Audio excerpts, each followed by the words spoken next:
2025 ခုအာဖရိကနိုင်ငံများဖလားအာဖရိကကက်ရိုနေးရှင်းဘောလုံးပွဲမှာအင်ရှင်မော်ရိုကိုအသင်းကိုနိုင်ယူပြီးချန်ပီယံဆုကိုစုခုနိုင်ခဲ့တဲ့ဆီနီဂေါလက်ရေးစဉ်အသင်းကို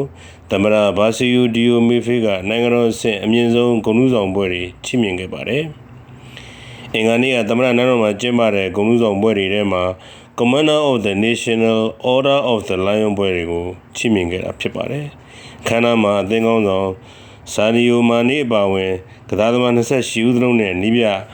ပါဘီတီယိုတို့ကိုဘွဲတစိတ်တွေချီးမြှင့်အနှင်းခဲ့တာဖြစ်ပါတယ်။နိုင်ငံတော်ဘွဲတစိတ်တွေပြင်သမ္မတကအသင်းသားတွေကိုထိုက်တန်တဲ့ဆုလက်တွေကိုလည်းပေးအပ်ခဲ့ကြောင်းကြေညာသွားခဲ့ပါတယ်။ကစားသမားတဦးကို